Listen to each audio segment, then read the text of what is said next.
Hello once again. We're working on the Maganvox CR198D, and I've got most of the paper capacitors installed.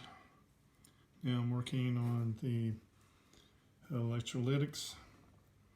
I've started working on the number 44.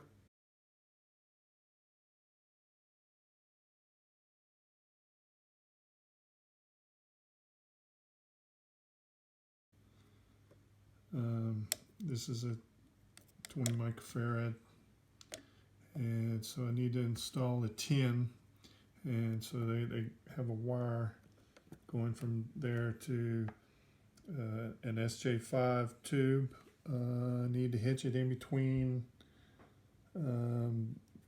this resistor there, and back behind there's a 22 K, I believe.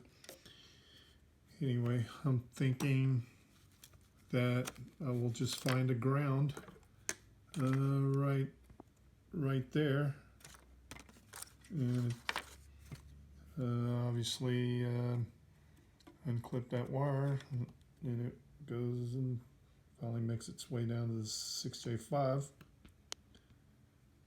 and I'll just put that capacitor right there.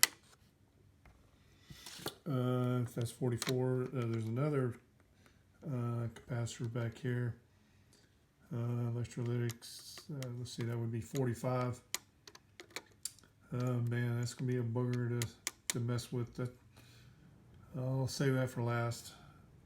So if that's 44, 45, and then this one right there is 46. So that one won't be too hard either.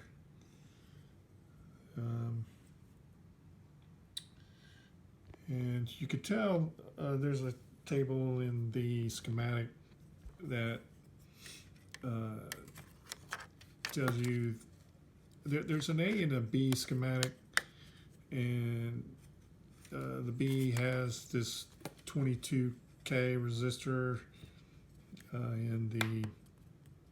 in the table, and so that the D version uses the B. So that's how you can tell.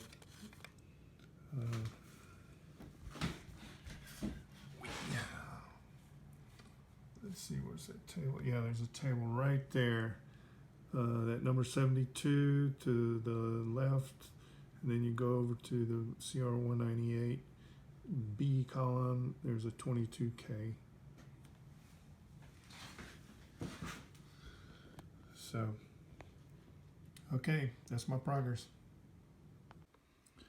One good thing in changing out the number 45 capacitor is that I have my incoming cord and line cord.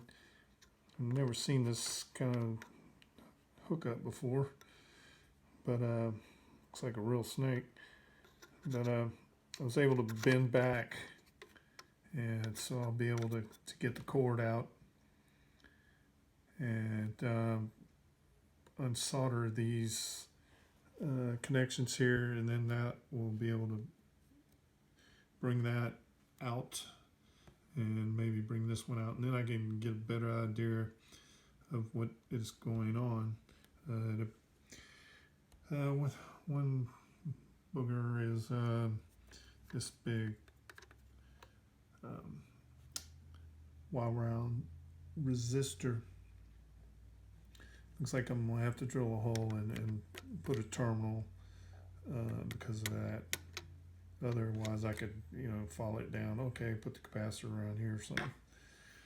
But so that, whoops, sorry. This one's going to be a lot of work involved. All right,